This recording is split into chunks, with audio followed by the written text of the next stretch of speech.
It is a great honor and a privilege to introduce Ruth Horner. We're here in your beautiful home in Jerusalem. And Ruth, you have an amazing family. Your father came from Poland, and your parents came here to Palestine, and it landed up in Cape Town. And then they came back, and you here in Israel. So could you tell us a little bit about your family roots and a little bit about your family history? Sure. I'm Ruth Mibashan, by the way. Ruth Horner is my family name, which I use. I've gone back to my own family name, but amongst friends, I'm Ruth Mibashan because I married Reuben Mibashan. So my parents, Hannah and Alexander Horner,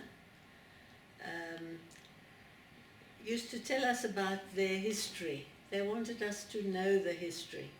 And my father especially, in his older age even, wanted it recorded. So he asked my sister Judy, hence the book is called Remember Judy, to tell his story for the family. So my mother used to listen to this all quietly, and then later she decided to write her own story, but it never got published or anything. It's all in scraps of paper. So I have bits of information about the family from that as well. My father was a great figure in the family. He was somebody special. Everybody else thought he was different. He was born in Krakow. The second son in a family of 5, I think it was, 3 sisters and an older brother. And he was born in 1901. And to a Haredi family. Well, they weren't called Haredi. They were, what do you call them? Orthodox. Were they Hasidic? Hasidim. They were Hasidim. And his father was had a wonderful voice, and he was the chazan of the big shul. That's all I know, the big shul in Krakow. And they had a little small shop that sold delicatessens and cheeses mainly. The Poles used to bring in the butter and the cheese. They used to package it, and they also imported cheese from all over Europe. Small little corner shop, and my father was kind of a zhulik, if that's the word I can use, and used to help himself to things in the shop to eat and etc. as a young boy, growing boy. Anyway, during the First World War, his father was conscripted to the Polish army, payout and everything. He went off to the army. And so the mother was left with the shop and the children to look after the family. My father's older brother wasn't very useful, as my father used to tell me, in making decisions. So it was almost left to my father to make the decisions for the family. A young boy of 14. Anyway, during the war,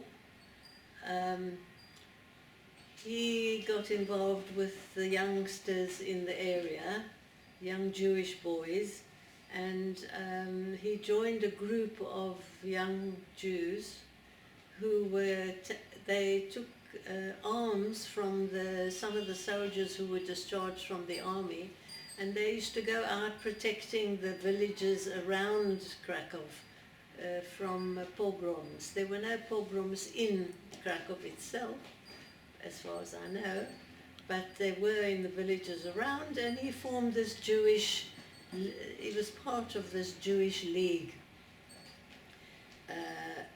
of protecting the villages. And he also joined Shomer Hatzair, and they formed a group for coming to Israel, to Palestine, and he formed it actually from this young group, and others heard about it and they started joining, and they used to go to a farm and learn to dig and plant to get ready hakshara, what we used to call hakshara in South Africa. And then when the father came back at the end of the war, 1918, they got ready for going to Palestine. So they were preparing to come to Palestine, this group, and they did. They went to all different places in Europe first. They went to Czechoslovakia.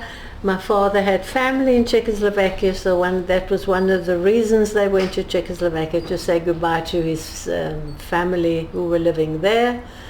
And then they went to Vienna, I think, to the grave of, I can't remember whose grave it was, maybe Herzl, I'm not sure. And then they got a boat and came to Palestine. So they were the group, they called the Krakow Group. And they joined other groups, and they were organized, and they were sent to do various things. They started off in kibbutz near Jerusalem, Kiryat Anavim. And years later, when my father came, he was very proud, and he showed me, oh, I built that road into Kiryat Anavim. He was a very strong person, got himself fit. He was interested in health and eating well, eating good food. And so apart from Kiryat Anavim, they sent them to other places. I've got a photograph that I got from the internet. There's an internet site, by the way, with photographs by the American colony people who were in Israel at the time, and they photographed everything. And all these photographs were in the Library of Congress until a few years ago, when they started publishing them. They started publishing these pictures every week, half a dozen photos. And I got onto their website, and lo and behold, I see my father in the Krakow group straightening the dunes outside Tel Aviv, and with their little tents, like the tupi tents behind him, which he described to us. And there he is in the group, standing on the side, straight up. The others are lounging a bit, but he's now the leader. Anyway, they also sent the group to, not Afula maybe, no, I can't remember, I think it's Afula. Anyway, he got the malaria. In the Beit Shan? No, not as high as that. The one near... The Hula Valley? No, not far from Netanya. Forgotten the name of the town. My memory is not what it used to be. Anyway, he got malaria. He was putting up telephone poles, and he got malaria there, and he had to go to a hospital in Haifa, and they said he couldn't work for 2 years because his liver had been affected. But remember, this chap hadn't gone to school in Krakow. He went to Cheder for a little bit, but he was a Julik. He never bothered to learn anything. He used to run away, and he didn't learn anything. But he was bright enough, and when he came to Palestine, and before that, when he joined this group, he had already cut off his payot, and he had sort of left the religious side of things. And when he came to Palestine, I mean, he was a Jew, he was a Zionist, and he said he learned to be about Palestine and to be a Zionist when he started fighting the pogroms. That's when he decided, no, this Poland is not for us, we have to go to our country. And that's when the seed of Zionism started, because they weren't Zionists, the Jews in Krakow. Anyway, so he arrived with his group, as I said, and he couldn't do any more physical work. So what can he do? He hasn't been to school. He went to standard 3. That was all he did at school. So, and he was looking for a job. So he heard that they were looking for, he knew how to play the violin. He had a little violin. As I said, he was a Julik. He took money from the till of the shop during the First World War and bought a violin. And he practiced and he took lessons, and a real, not a usual boy. And so he knew how to play the violin very well. And he heard they were looking for musicians in Jerusalem, and they were starting an orchestra. So he came and they accepted him, and he was the leader of the second violins, and that was the Palestine Symphony Orchestra, which became the Philharmonic of today. But so he was just the second violinist, head of the second violin. And that wasn't really enough. He wanted to do more, so he heard that the British police were also starting a band, an orchestra. So he went with his violin, and they laughed at him. They said, "No, we don't want violins, we need wind instruments, and if you can play the clarinet or something, we could think about it." He said, yes, he could do that too, but he couldn't. But he quickly borrowed one and practiced a bit and got the job. So he was the clarinetist of this new police band, as well as the saxophonist, because I think they're similar, you blow into each of them. And the police band also had a smaller group called the jazz band. And Captain Silver was the head of the orchestra of the police band. And I know I wanted to contact his son here in Jerusalem, but he died just a couple of years ago. So I never managed to make that connection. So during my father's police work, he wasn't a real policeman, he was a musician, but officially a policeman. And one day Zev Vilnai was, he became later professor of geography or whatever in Israel, an important person. But at the time he was a young geologist, geographer, and he wanted to write the first travel book about Israel. So he came to the police and asked for a policeman to join him. And my father was chosen. And these two of them went on horseback.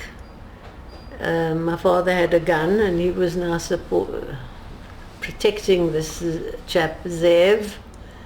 And they went all over the Middle East, because it was Britain. They went to Egypt, they went to Jordan, they went to Damascus, they went to Lebanon, they went all over the Middle East. Later on I had that book, but it's disappeared. I don't know where it is now. But the book written by Zev Vilnai. Anyway, during my father's years at the police, he had a very good relationship with the big bosses. They liked him. He was different. He was exciting person.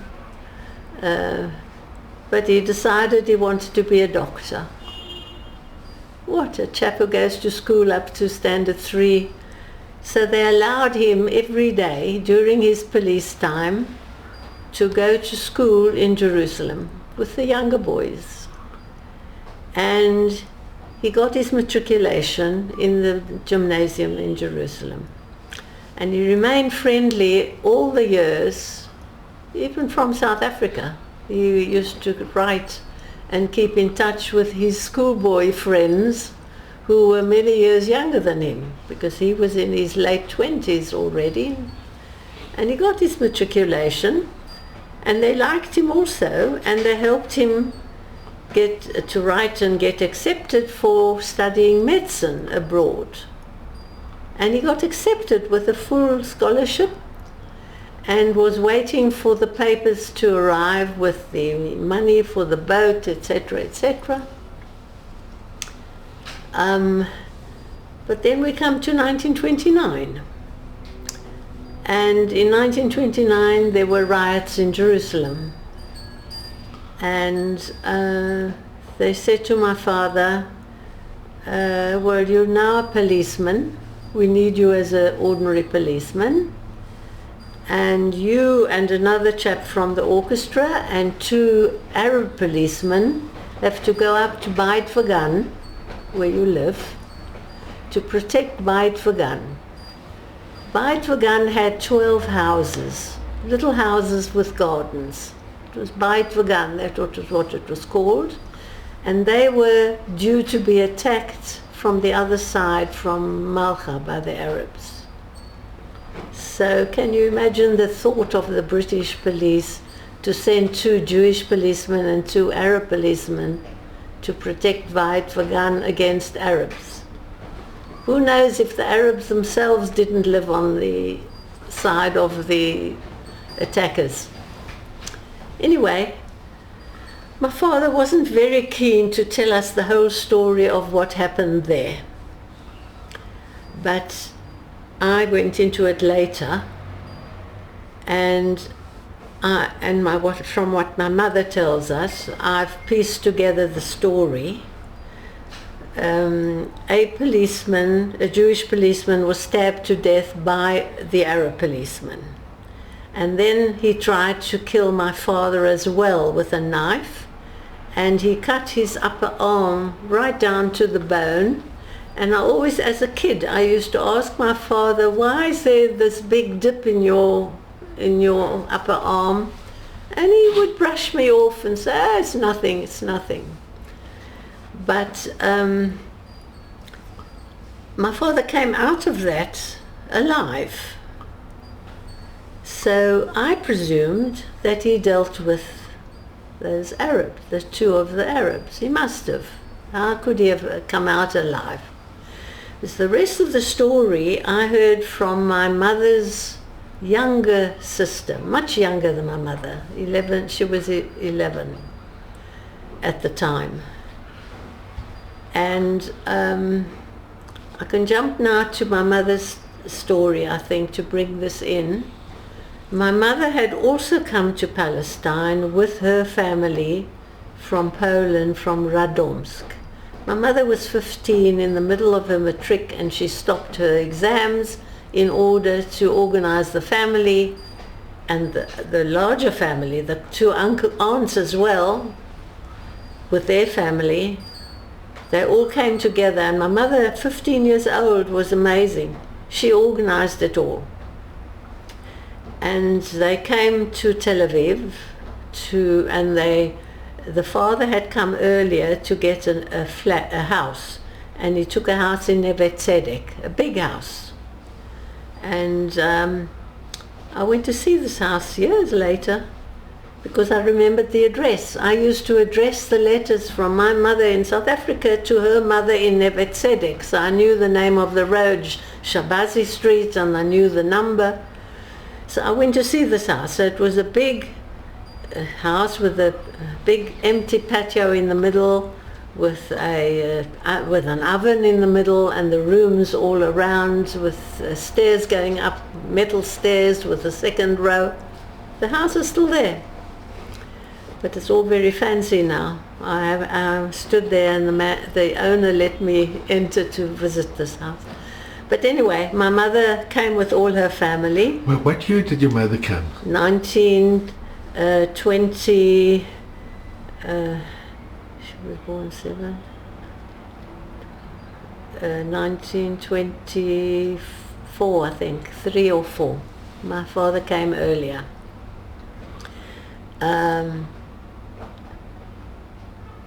Why am I talking about my mother?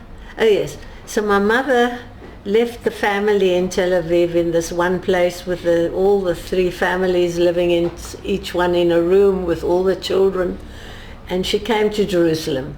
There was a course on childcare, and she decided to do that course in Jerusalem.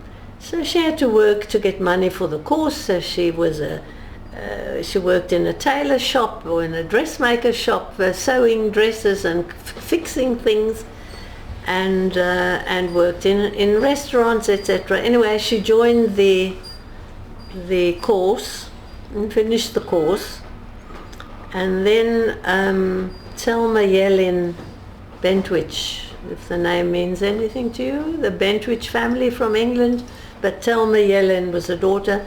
She's a well-known personality in Jerusalem. She was looking for somebody to look after her children, because she was a musician and had soirees, etc. And so she chose my mother. So my mother was the childcare person for Thelma Yellin, and then later she became the childcare person for the children of the first commissioner, Herbert Samuel. And that's, now we've reached 1929. Can I ask you, why did your mother decide to leave, especially in her matric year? Never, the whole family was coming. The whole family wanted to come on Aliyah. She never told me why they became Zionists. Didn't know. They were in Radomsk. As far as I know, there wasn't much going on in Radomsk. My mother went to a Catholic school. They were very religious. The father was a scribe, but they seemed to be more, they didn't mind the daughter going to a Catholic school. They used to go past the Catholic school and spit.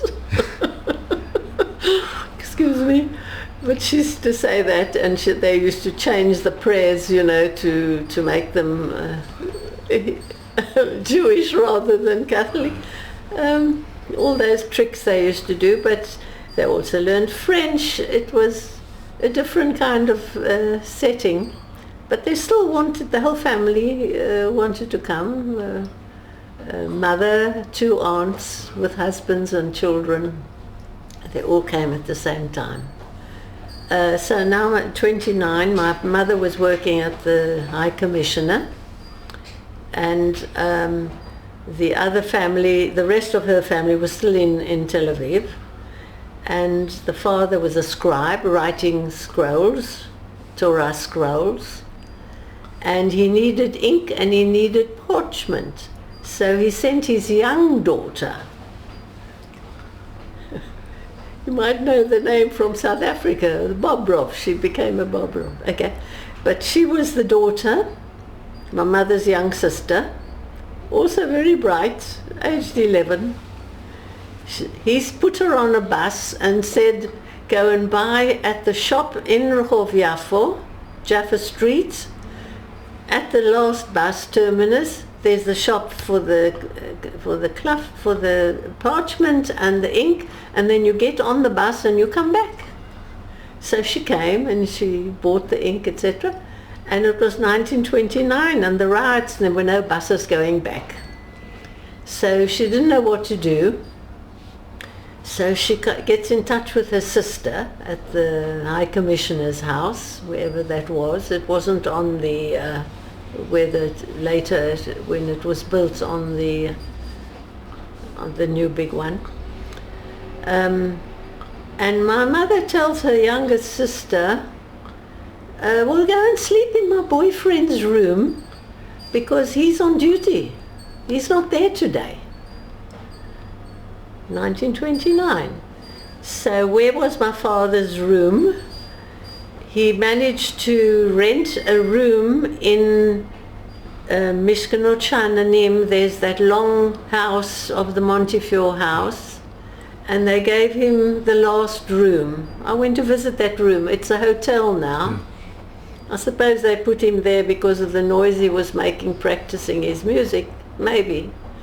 Anyway, so she went to sleep in that room.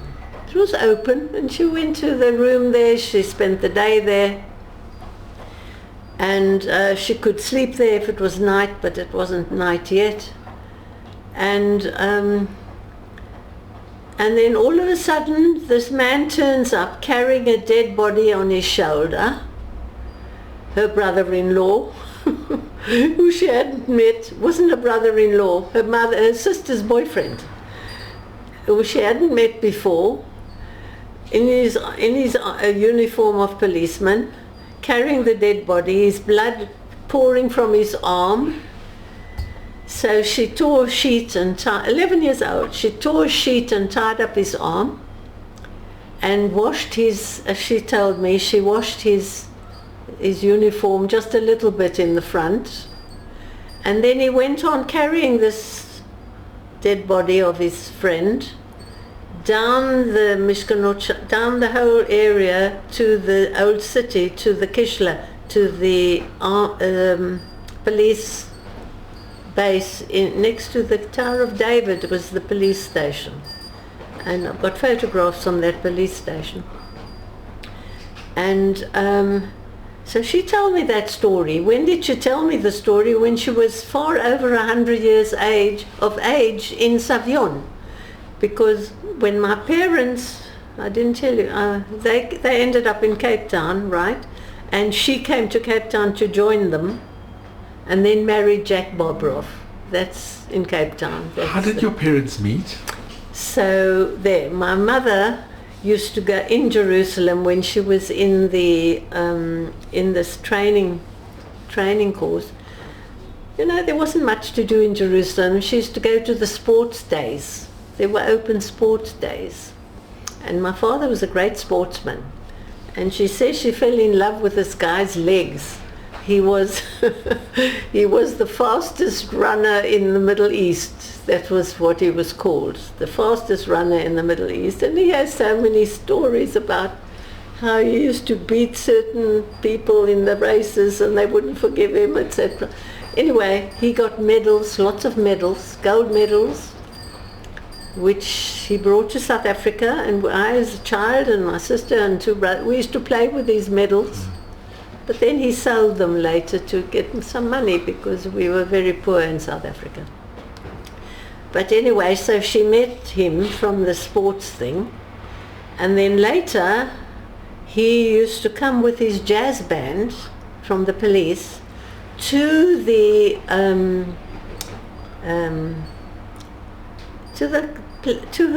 place where there was the Amona Nativ, the High Commissioner's house. Because he used to have balls and people coming from abroad and he used to entertain them. And my father was very often the policeman guarding this place. I've got a photograph of him guarding the High Commissioner's house. And with the jazz band performing there, my mother used to fill their empty suitcases with the leftover cucumber sandwiches and cookies, and that were all prepared for the guests. These were leftovers. So that's how they really became acquainted. He wasn't interested in getting married, but she was. So I think that was more on her part. And then in 1929, with this happening, she tells us that the next day, the trees in Jerusalem, there were signs on the trees in Rehov Yafo. I mean, it was a small place in those days. And the signs were written, Horner alive or dead, £1,000. The Arabs wanted him. It's not the Jews, not the police. The Arabs wanted to get hold of him. So he apparently killed those two Arabs. He must have, in Beit Vagan. So as I said earlier, the police liked him very much. The chief of the police called him and said, "Listen, you've got to leave the country. They're going to kill you here. And I think you should leave straight away." And they gave him papers with a different name. It was a different name. He didn't tell us the name, But years later, when I was in London and he came, they used to come on a visit, my parents, and I had visitors, guests for Pesach, and I would say to Dad, come to the table, we want to start, meet my friends, Professor so-and-so from Palo Alto, and introduce him to our guests. He would say, that was my name once, for a short while, and then that bit of the story came out. I can't remember the name. Zimmerman, it could have been Zimmerman, I'm not sure. Yes, it was Professor Zimmerman was one of the guests, so it could have been him. Anyway, so they quickly got married. The papers for the university hadn't arrived yet, so the police in charge said they would post them on to Poland. So go to your parents in Poland and we'll post the papers on to Poland. So that's what they did. They got married quickly. They got married here? Yes, in Israel. Do you know where? Tel Aviv. I've got the marriage certificate that says Tel Aviv. Well, I suppose they needed a family, or the family was in Tel Aviv, my mother's family. And they gave him this name, this new name, to leave the country, because they said in Jaffa port, they were all Arabs, so he couldn't go with the name of Horner. So that's why they had to change his name. Just for the travel papers. My mother was already now Horner officially. So they got to Poland, to Krakow. My father, burnt black from the work, shorn head, no payot, short trousers, sandals. They must have thought that he's gone really mad. But they liked my mother. She, as I wrote previously, she was a hit. They loved her and they showed her off to all the neighbors. Have a look what Sender brought back from Palestina. Sender was his nickname, Alexander Sender. Anyway, they hung around there for a while, waiting for the papers to come. For quite a few months they didn't come. So they really were at a loss of what to do. And then they met a couple of gentlemen that my father knew from his trips to Egypt. And they said, we are going to Africa. We've got an uncle who's a reverend or a rabbi in Cape Town, Reverend Rabinovitz in Cape Town. And we're going to Cape Town. Why don't you come as well?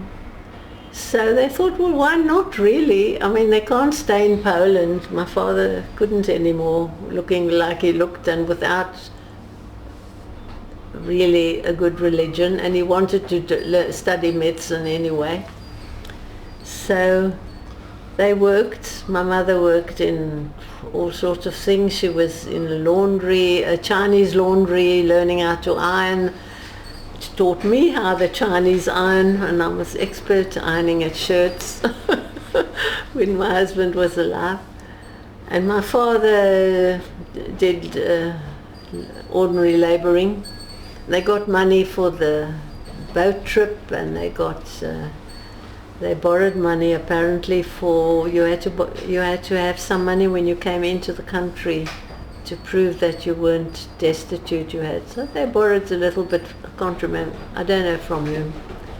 And my father went first actually, and my mother came I think some months later. And well, that was the story until they got to South Africa. In South Africa, you want that part of the story? It's fascinating. It's just... Oh, it was a difficult time because, as I say, he was different. He wasn't after money. He was interested in health, good food, and sport, good air. So he tried to work. He registered for medicine at the university, They accepted his matriculation from Jerusalem, but he had to do English again. So in the day he was at university.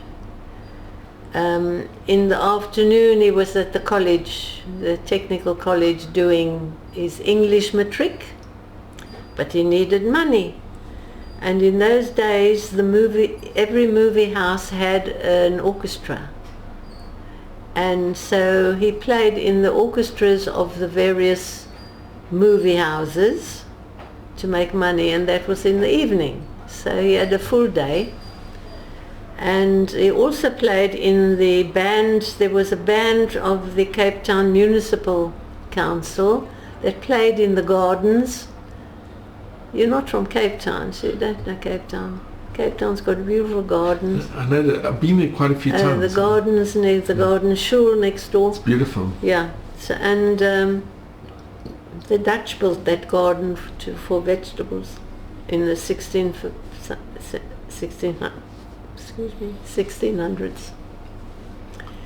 And he also played on the pier. I never knew the pier. There was a pier once going into the sea.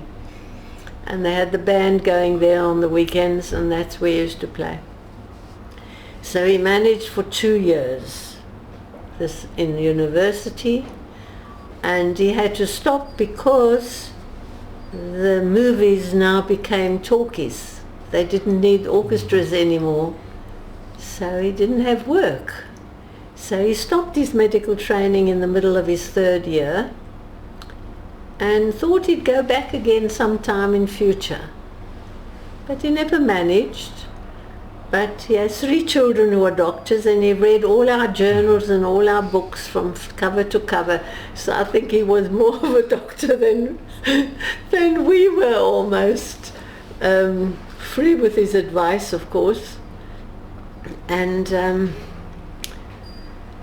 so then he had to look for other work, and he, you know, the Jews who came at the same time all became quite wealthy in Cape Town.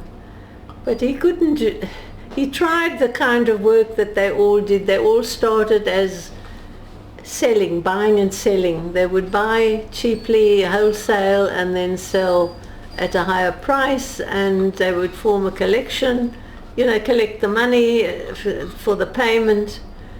And they grew from that. They would all open shops and etc. My father was interested in people, so all his customers became friends. He would invite them over to see our house, and I had to play the piano for them later. I mean, my mother made cake and tea for them. I mean, these were the customers, and they were friends rather than... Spoke to them in Arabic, but some of them were Muslims, so they liked him from that. Even my father knew Arabic from Jerusalem. And that's what we were like when we were children. And my father managed to buy a small piece of land outside Cape Town. It became part of Cape Town, of course, but it's a suburb called Brooklyn. Nobody knew where it was. All the letters from Israel and elsewhere used to come to us via Brooklyn, New York, because nobody knew this place, Brooklyn, in South Africa. So letters would go to New York by mistake. So we lived in this house with a big ground, and he turned it into a kind of a mini kibbutz almost, or moshav.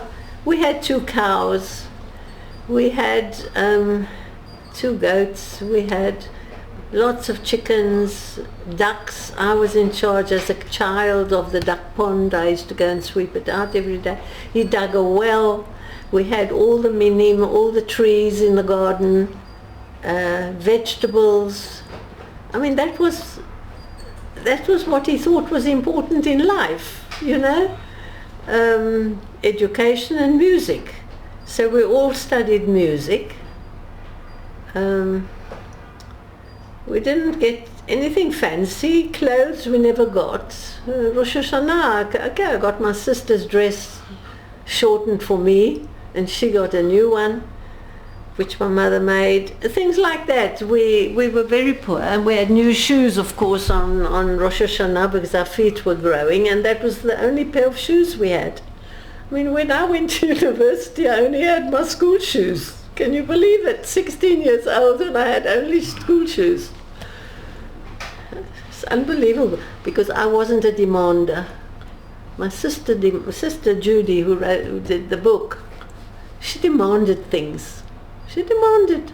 If she wanted new shoes, she'd cut the old ones and she'd get them.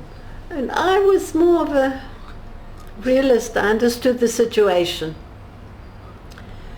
And so we grew up in this difficult place. Were you part of a Jewish community? There were very few people. There were 2 other Jewish families in Brooklyn. But we were part of the Brooklyn-Maitland Jewish community. And Maitland had a big Jewish community. And that's where we all went to shul, and that's where we all went to school, junior school. And my sister went off to Herzliya High School. My brother went to Sachs, and the other one went to, they thought it's important for the boys, he went to Herzliya. But I heard them talking at night how much it would cost to send me to Herzliya. So I said in the morning, I want to stay in Maitland. So I stayed in Maitland High School, where it cost 1 penny for the bus ticket. You know, I was, I think, a good girl in those days. Were there other Jewish kids in your class or in your boys. school? In high school, it was an amazing situation. We had a class of about 9, 8 Jewish boys and me. It was like private tuition. And we all did well in this world, the boys and me. So all the boys were Jewish? Yes. The Jewish boys stayed in Maitland. And we had wonderful teachers. And you were the only girl in the class? In that stream. There was another stream of girls doing, I don't know, typing. I don't know what else they did, but this was the academic stream. And people that I'm in contact with to this day, of the boys, you know, those who are alive still. And Ruth, growing up, did you ever encounter any anti-Jewish or anti-Semitic? Yes, sure, all the time in Brooklyn. We knew it from the beginning. We knew about the war, of course, okay? Our dining room was converted into a war room with maps on the wall, and my father, and he bought a radio, especially during the war, and he would listen every day. It was the BBC, I think, came on BBC, and he would follow where the war was going on. We had this big map, and he would mark on the map, etc., if they were where Krakow was, and you know. And can I ask, what happened to your family in Poland, on your mother's side and your father's side? Well, my mother's side all came out. Were there any other distant relatives from your mother's side? Only my mother's oldest sister, the eldest one, who came with them all to Palestine, and she was a beauty. She won the beauty prize in Tel Aviv. The queen, it was in Pesach, not Pesach, Purim. She was a beauty, got the crown as a queen, beauty queen. And then a guy came from Katowice, which is near Germany. He came and took her back as a bride. So they got married and went back to Germany, to Katowice. He had a big steel plant. They were very wealthy. And he had a steel works. And of course, you know, so she and a baby were shot in the street. That we know from a report from someone. She didn't go to the gas chambers. She was shot in the street holding her baby. And her husband? Yeah, off to the gas chambers. They were all yes. killed? They're in the Yad Vashem's list, yes. But my father's family, he thought he was the only survivor. On his immediate family, he was the only one. What happened to the rest of the family? No, they gone. They were deported? No, we don't know where. Nothing. We know nothing about them. They're gone. His mother, his father, his sisters, his brother, brother's wife, brother's children. Gone. When did your father find out that they were killed, or that they weren't we coming? never found out. After the war, we started looking. He didn't know how to look. I didn't know how to look. We didn't have contacts. How do you look for family? And he used to write to friends in America. He had, from school days, he had some friends all over the world, and he used to write, and can you try to find if there's any Horners alive? Because if there's a Horner alive, it's our family. And they all came back to say, no, they don't know of anybody called Horner. So he didn't look in England. He looked in America mainly. That's all he looked for, America. He thought everybody went to America. And so the years passed, and he knew he had this very, very wealthy family in Frankfurt. That, in fact, on their way back to Palestine, originally to Palestine, they went via Frankfurt to this millionaire family who accepted my mother to come in, and they didn't want this young man to come in, you know, short pants. They were also religious. And he had to force them to prove that he was a Horner he had a slit in his nose, and all the Horners had slits in the middle of their nose. I don't. So he proved to them that, look at your nose, look at my nose, we're the same. So they did accept him, of course, and my mother looked after the children in that house. They accepted her for a few months, and then before they're on their way to South Africa. And what was the question you asked me? After the war, so... Oh yes, so after the war, we thought we were the only ones alive. And in about 1960, my father saw in the Jewish Chronicle in Cape Town an advert for Alexander Horner. So he said, someone's looking, can't be looking for me. Maybe it's my cousin who was brought up in the same bed as me, who later came to visit me in Palestine. This cousin from Poland visited him in Palestine, went back to Poland. So maybe he survived, and the family are looking for him, or looking. We didn't quite know. So he answered this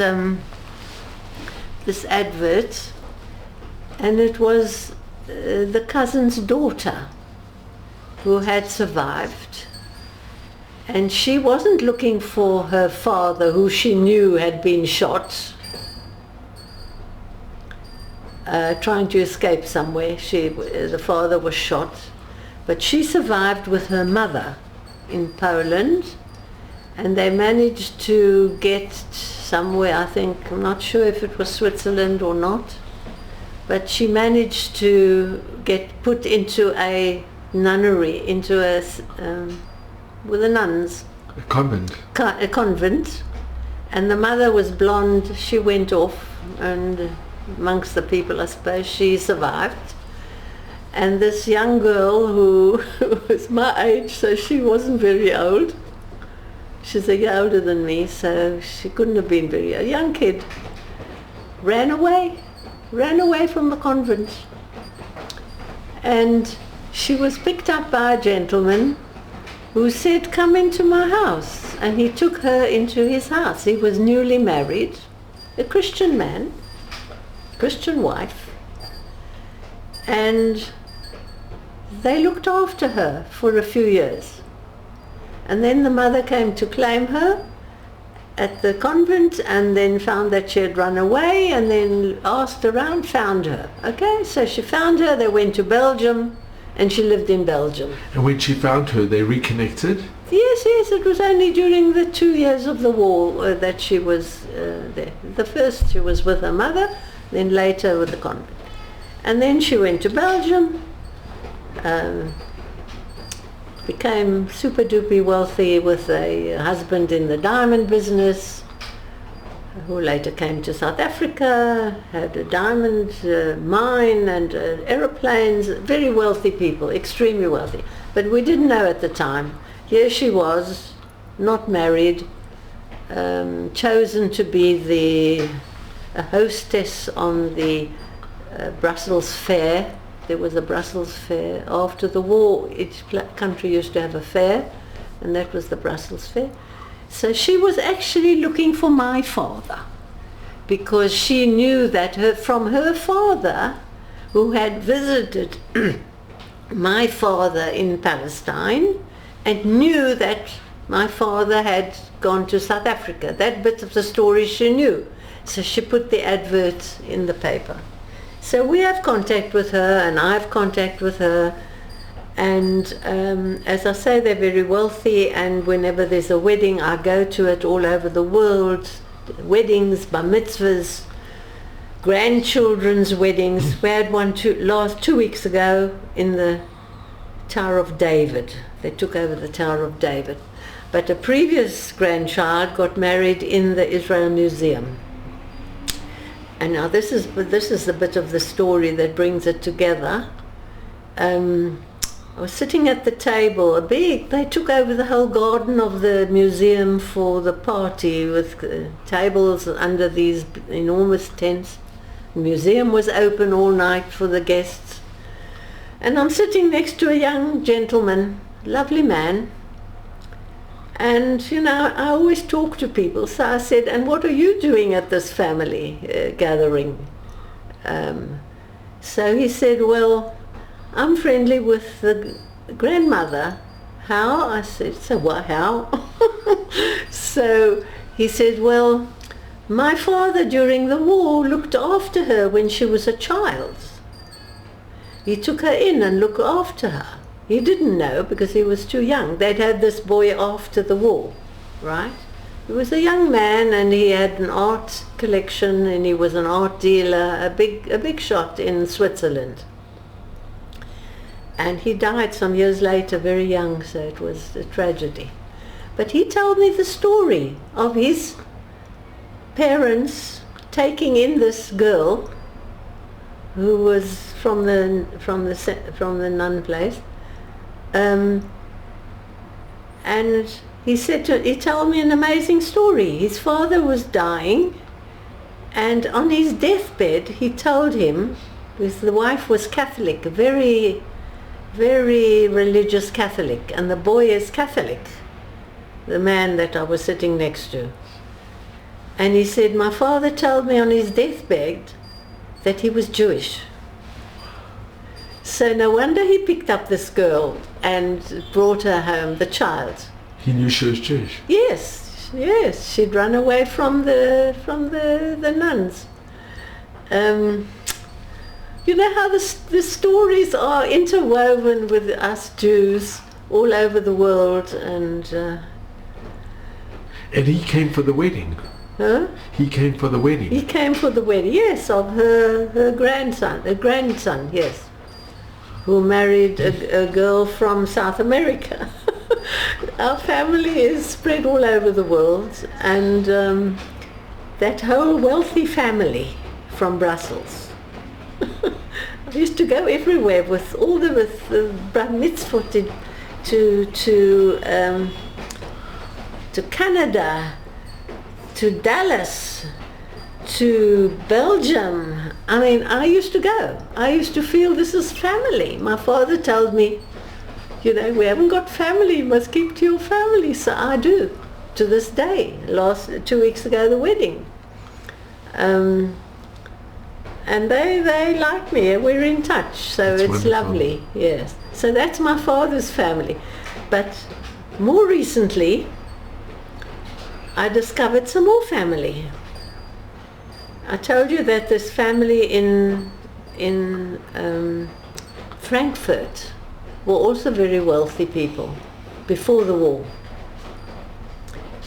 And some years before we made the Aliyah, my mother was on a visit to Jerusalem, and it was a hot Khamsin day in Tel Aviv, and she looked as if she was going to faint or something, and an English lady said to her, "Come and I'll give you a cup of tea." So she gave her a cup of tea and asked her name. My mother said Horner, and she said, she was from England, this lady, and my mother, she said to my mother, "Have you got any relatives in England?" My mother says, "No, Horners, we don't have any Horner relatives." So they said, well, they know of two brothers in England called Horner, and we made contact with those two brothers. And they were two of the sons of that family in Frankfurt that my mother looked after. You know, my mother looked after children there. And these were the two older brothers. She didn't look after them. But these two guys left Europe early, long before the war, with all their money. They owned the Dead Sea, something enormously big at the Dead Sea. They built the whole timber mine complex for the workers. I haven't been there. I was there once years ago, but the Horner, the Horner guest house or something for the workers. And in the shul not Golders Green, north of in London. In Hampstead? Yes, and below Hampstead, Grange Road, sure. It's not Hampstead. Is it Hampstead? Swiss Cottage. They were the gubbis there. I got married in that shul. The one cousin walked me down the aisle in that shul. I was in the bridal suite, the Horner bridal suite, you know, decorated with the Horner name. They were important people. They died, and I thought there was nobody of this family left because they had no children. So in America, one day in Israel, my brother, I've got a brother here in the Tanya area, on the kibbutz now, he stopped at a traffic light, and next to him was an ambulance, and it said, "Donated by the Horner sisters." So I thought, who are these Horner sisters? So I had a difficult way how to get in touch with who donated they wouldn't give me the names of who the donors were. Magen David Adom here said, we don't have any donors by that name. It must have been American donors. So I contacted American Magen David Adom. They wouldn't give me a name either, but they said we can try to contact the people and then make contact with you, which they did. And then I found out that these two girls were daughters of that same family in Frankfurt. There were the two boys, they were teenagers, and then there were two daughters that my mother looked after when she was there for a few months. And these were the two daughters. And they survived? They survived, and they have big families, but I went to visit. One day I actually went to visit the one. Where do they live? They're dead now, but they've got family. The one had a son who I was in contact with and I visited and who came here, and he was called Schmeidler, and he married the lady went blind. She was a docent at the Jewish Museum. But I went and made a special trip one day to Maryland to visit her. And she was also into fitness. I think there's something in our family to do with fitness. But she's passed away already, and the other one has passed away, the two girls. How did the girls survive?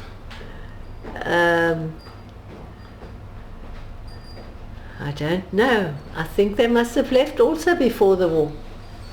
They must have, if the older brothers left. And the parents? No, the parents died. They died natural deaths. So the two boys left. The parents stayed but died. They're not in the Shoah. But one brother is. One uncle, that is. In the Shoah. That's the only one on the list at the Yad Vashem. And so I try my best to contact all these new, but I've lost contact now with the third generation in America. Don't think they're particularly interested anymore in, or ever were interested in, going back to history. Really, it's a pity, but, and they were not so close anyway, they're distant family. But to the cousin one, I'm in contact with all this family, and I like them and they like me, and we get on. So... But were the sisters close with the brothers? The brothers were much older. They were teenagers when my parents stayed with the family in Frankfurt for those few months, and the girls were much younger. They needed looking after, so my mother was allowed to look after them. The one had of these two women in America, the one was all into fitness, but the other was into drugs, and not hard drugs on the street, but medication drugs, and I think she died from that. But she had a family and all. So that's my parents' family, and a bit about my own level of family. So Ruth, I am so grateful to you. There are no words to thank you.